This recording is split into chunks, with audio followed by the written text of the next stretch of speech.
मालेराव के हाथ को थामे हुए यह हाथ था माँ अहिल्या का, जो कि मालेराव को रोक रही थी गुणों जी की हत्या करने से। तब मालेराव माँ अहिल्या से पूछता है, क्या गुणों जी को देखकर आपके दिल में आग नहीं जलती? तब माँ अहिल्या कहती है, क्यों नहीं जलती? आखिर गुणों जी ने मेरा सब कुछ मुझसे छीन लिया, तो ऐसे व्यक्ति को देख के मेरे दिल में प्रतिशोध की ज्वाला क्यों नहीं जलेगी? पर मालेराव, राज्य की कुछ मर्यादा होती है, कुछ कानून होते हैं, जिसके अनुसार ही राज परिवार के सदस्यों को चलना चाहिए। गुणों जी देशद्रोही है, गुणों जी विद्रोही है। हम भी इसे सजा देना चाहते हैं, पर इसको हम पूरे नीति और नियम के अनुसार ही सजा देंगे। तब मालेराव कहता, आई साहब, यह कैसे हो सकता है? यह व्यक्ति इस वाड़े में कैसे रहेगा? और यह व्यक्ति हमें रोज मुंह भी चढ़ाएगा कि देखो मालेराव, मैं इस वाड़े में आ गया सुरक्षित बचकर, और तुम मेरा कुछ भी नहीं बिगाड़ पाओगे। हमें रोज इस वाड़े में इस व्यक्ति का मुंह देखना पड़ेगा। तब माँ अहिल्या समझाती है, तुम फिक्र मत करो बेटा, हम ज़रूर इसका न्याय करेंगे और इसको इसके उचित स्थान पर पहुंचा देंगे। ऐसा कह के माँ अहिल्या गुणों जी से मुंह फेर के चली जाती है। सीताबाई और गुणों जी रखमाबाई साहब के पास जाते हैं उनसे मदद मांगने के लिए। उन्हें लगता है कि कोई मदद करे ना करे, रखमाबाई ज़रूर हमारी मदद करेगी। रखमाबाई की नज़र बार बार गुणों जी के माथे पर लगी उस गद्दारी की मोहर, राजद्रोह की मोहर की तरफ ही जा रही थी। उनकी आंखों में बार बार वह मोहर लगाने का दृश्य उभर रहा था। तब गुणों जी को भी लगता है कि रखमाबाई साहब मेरे गद्दारी के निशान को देख रही है। तब वह सिर पे कपड़ा बांधकर उसे ढकने की कोशिश करता है। सीताबाई कहती है कि लाइए, मैं आपको पगड़ी बांध देती हूँ। सीताबाई रखमाबाई से कहती है कि रखमाबाई साहब, देखिए गुणों जी बिल्कुल सुधर चुके हैं, अब आप ही हमारी मदद कर सकती है। हमें पूरा पश्चाताप है, हमसे जो भी गुनाह हुआ। हम इस महल में रहना चाहते हैं, और आप मेरा यकीन मानिए कि गुणों जी अब पहले जैसे नहीं रहे, अब वह बिल्कुल बदल चुके हैं। पर रखमाबाई भी घाट घाट का पानी पी हुई थी। उसे पता था कि गुणों जी राजगद्दी का सबसे बड़ा अधिकारी है, और रखमाबाई साहब चाहती थी कि उनके पति तुकोजीराव होळकर ही राजगद्दी के उत्तराधिकारी बने, एकमात्र उत्तराधिकारी बचे।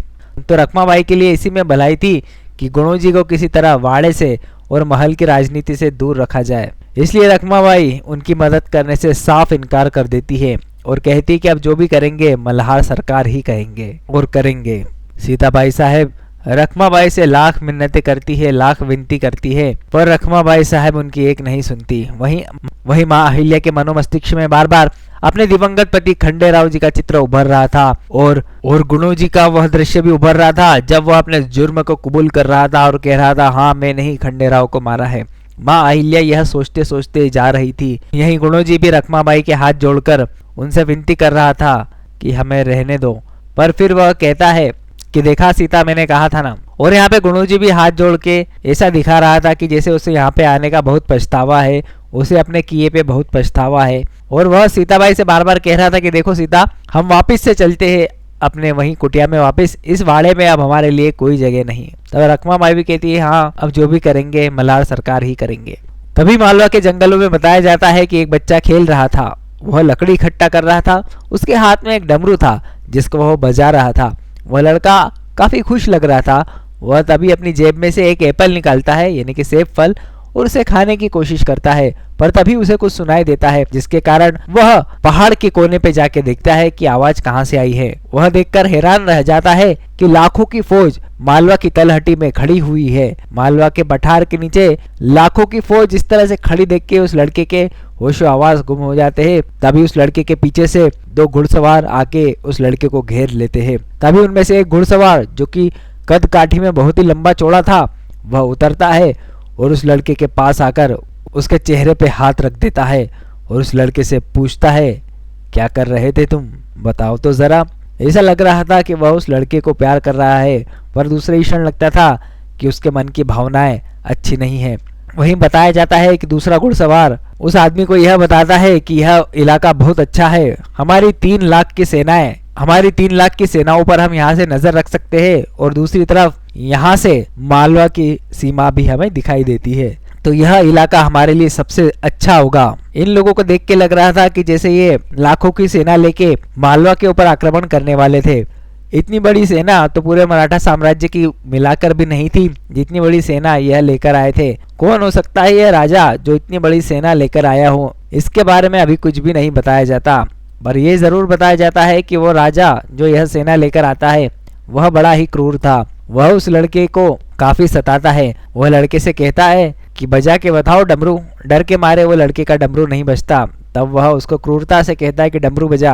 और जब वह लड़का डमरू बजाना शुरू करता है तब डमरू की आवाज से उसका दिमाग खराब होने लगता है और वह उस लड़के की नाजुक कलाई को मोड़ देता है। इतने छोटे बच्चे को इतने हट्टे कट्टे व्यक्ति के द्वारा सताना यह कोई अच्छी बात नहीं थी, पर ऐसा दिखाया जा रहा था कि यह राजा, यह व्यक्ति बड़ा ही क्रूर था। उसे लोगों को सताने में मजा आता था, उसे लोगों को तड़पता हुआ देखने में काफी मजा आता था।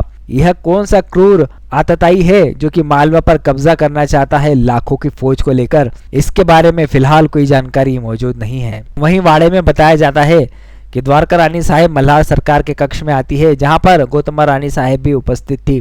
द्वारका रानी साहेब हाथ जोड़ के विनती करती है मल्हार सरकार से कि आप किसी भी तरह से मेरी बेटी सीताबाई को वाड़े में रहने की अनुमति दे दीजिए। मैं आपके सामने झोली फैलाकर भीख मांग रही हूँ। तभी गौतमाई कहती है, हाँ द्वारकाबाई साहेब, मल्हार सरकार आप एक माँ की करुण गुहार सुन के शायद सीताबाई को यहाँ पे रहने भी देंगे, आपकी इच्छा को मान भी लेंगे। पर द्वारकाबाई साहेब, मैं भी आज आपसे कुछ मांगती हूँ।